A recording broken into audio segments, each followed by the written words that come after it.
Hey guys, it's Katie Begg. Welcome back to my channel. Today I am going to be answering one of the most requested questions that I get via Instagram DM, which is advice for college admissions. So here we go. Just a little bit of background on my college admissions story. I'll do a little bit more in depth on this in another video, but I was admitted to Harvard in 2012 October and also received offers from Stanford, Princeton, GTown, and eventually when I almost transferred from Harvard, which again will be another video, I received offers from Stanford and Penn. So here I'm going to delve into a little bit of my process through high school, what led me to looking at colleges so early, what that process was like, how I went about writing my essay, and different things that will help you in the college process. So the first piece of advice I can give is to start early. So I started my process when I was a freshman, yes, a freshman, and the whole time my parents were never pressuring me on where I should go or when I should start looking. I just became really passionate about the process at an early age, kind of intrigued about how it worked. So I went on my first college tour when I was a freshman with my mom. I'm from northern New Jersey, a suburb right outside New York City. And so my mom and I went to visit Princeton, and that college visit definitely helped spark an interest in me. Besides starting the process early, my biggest piece of advice is to read as much material as you can possibly find on college admissions. My favorite book was How to Be a High School Superstar, I believe by Cal Newport. I'll link it below. But basically what I learned from that book was that it's not necessarily about doing a million things in high school and trying to, spread yourself really thin. It's really about finding your passion, diving deep into it, and really optimizing your efforts to focus on a few things that you're really, really passionate about. One of the most interesting findings that Cal talked about in his book is, and I'm going to read from this so make sure I get it right because it's been a while since I read the book, is why accomplishments that are hard to explain are better than accomplishments that are hard to do. I find that a lot of times in high school, people try to overload themselves with a ton of APs, just a ton of things that make them busy and that are hard to do. But it's more important to do things that are larger than life and a little bit hard to explain rather than overwhelming yourself with tons and tons of activities.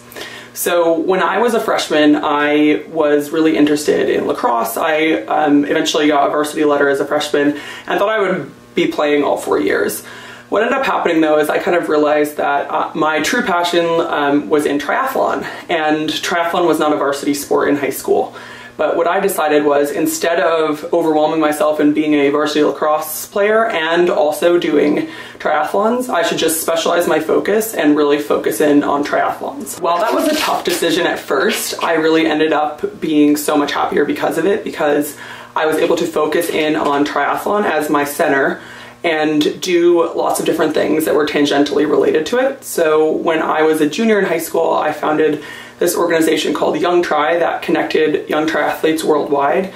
We ended up having members from every state and 35 plus countries, and I was featured on Fox News, MTV, and a bunch of other different news outlets. And besides that, I did my first half Ironman when I was a freshman in high school, my first marathon when I was, I believe, a sophomore. I was 16, and just kind of took my passion from there. And I really was doing these things because I loved doing them. I loved, looking back at it, I'm like, why? Crazy. But I really enjoyed coming home from school and going on long runs and planning out my goals and really centering my passion around that. And for you, it doesn't necessarily have to be triathlon that you kind of center your passion around. If swimming is your passion, not only being a varsity swimmer, but starting some type of organization that connects swimmers or connects around a charitable cause, or something that goes beyond just being an athlete or just being a member of a club is really important for colleges. So along those lines, the other thing that I know is very important in college admissions is to not get your hopes set on one specific college and make that your only goal. My goal in high school was to go to a really good college. I wasn't necessarily set on one. I did have a postcard of Stanford above my desk that I looked at a lot, but it wasn't just one college I had been set on. It was just the idea of going to a top college that was important to me.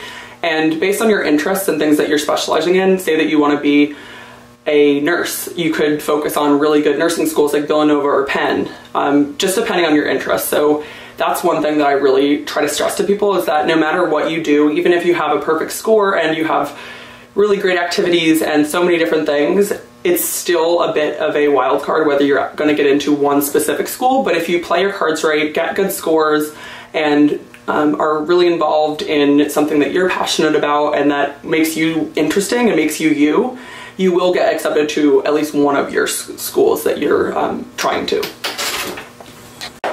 Another thing that I like to stress is not to talk about it with too many people when you're in high school, when you're applying, because when you're applying to schools, especially schools like UNC or Harvard or Georgetown or Villanova, it can be really stressful to put it out there to people that you're trying to get into these schools because the admissions rates are so low. So just a personal decision, I kept it pretty vague until I knew 100% that I was getting in, and then I shared it with people because you don't want to sound overconfident or stress yourself out and set yourself up for failure because, again, you don't really know which schools you're going to get into. I know of people who have gotten accepted to Harvard but not accepted to UVA, people who have gotten into Dartmouth but not gotten into, you know, other schools. It's completely, I don't want to say completely random, but there is an element of randomness to it. Another college admissions tip that should go without saying, but a lot of times doesn't, is don't underestimate the importance of both your grades and your SAT score. When it comes to your SAT score, you don't have to have and now it's on the 1600 scale. When I took it, it was on a 2400 scale. And so you don't have to necessarily have that 2400 or 1600, but you do, depending on the type of schools you're trying to get into. Right now I'm focusing more on the type of schools I was applying to. So for schools like Harvard, Stanford, Princeton, you do have to be above a certain threshold in order to be seriously considered. I think a lot of times people stress out unnecessarily once they're above that certain threshold to try to get to a level of perfection.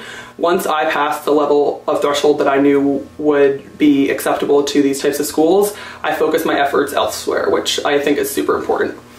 Also, in terms of grades, it kind of goes the same way. When you think about it, there's a ton of people out there who are going to have 4.0s and perfect SAT scores or near perfect of all those. What schools are looking for is someone that are differentiating themselves. So while yes, you should be spending time making sure that you get good grades, again, every quarter for school would usually have straight A's and 1B plus in math or something like that. So don't stress if you get 1B. It's not something that'll be a life ruiner. It's really about, again, having that threshold and then setting yourself apart through different things that you're doing. The other, just going back to the book, How to Be a High School Superstar, one of the things that really stuck out to me was his notion of doing less is the foundation for being more impressive, and scheduling free time is really critical to success.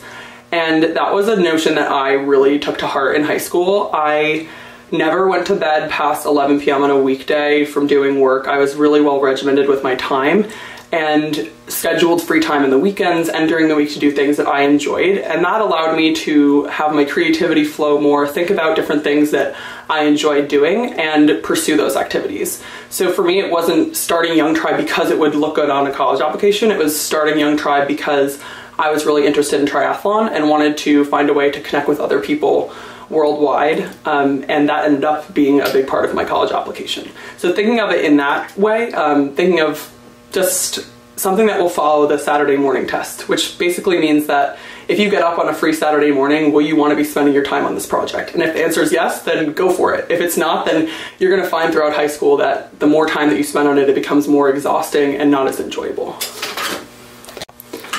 Another tip for college admissions would be to focus your essay on something unique and original. I have edited a lot of people's essays, mostly family and friends, and whenever I'm editing the essays, I always say to them, if you took your name off of this essay, would the essay still be unique to only you? And that's really important and something that can be hard to understand and zoom out and really be self-critical of is, you know, is this experience unique to me? Because when that experience is unique to you, it'll resonate way more with admissions officers. I wrote my essay about this moment in Lake Placid where there were 5 different people from Young Tribe, the organization I had started, and we had all met through this, and we were discussing things by the lake and having a really nice moment. And by focusing in on that moment, it made the essay not only very unique to me, but a unique essay that couldn't apply to anyone else. So I think the go-to is a lot of times to do broad sweeping generalizations or try to do so much in this short period of this short space that you have for the essay. But don't try to do it all, just focus on a moment or an experience that encapsulates who you really are. when you're applying to schools, you should also tier it so that this is a common thing of doing safety schools, target schools, and then reach schools. But one of the things I like to think about is making sure that there are as many schools in each of those categories as possible for you, so that you're not at the end of the process being like, oh, I wish I had applied to XYZ. It's much better to put your time in on the front end and get it over with versus come to April and be like, I wish I had applied to more places. But so those are a few of my main college admissions tips, just brief on the surface. I will do some more videos where I delve into a little bit more about the essay, what I wrote about, and just some tips for that, as well as a little bit more on why I liked the book, How to Be a High School Superstar, why I started looking at colleges so early, and things like that. But if you have any questions, feel free to comment below, subscribe, let me know if there's anything else I can help with. My Instagram is @CAITYB. You can reach me there or in the comment section. Bye guys! Also, this is my friend Sophia's sweatshirt that I've had since senior year. When we move in together in May, maybe she'll take it back from me.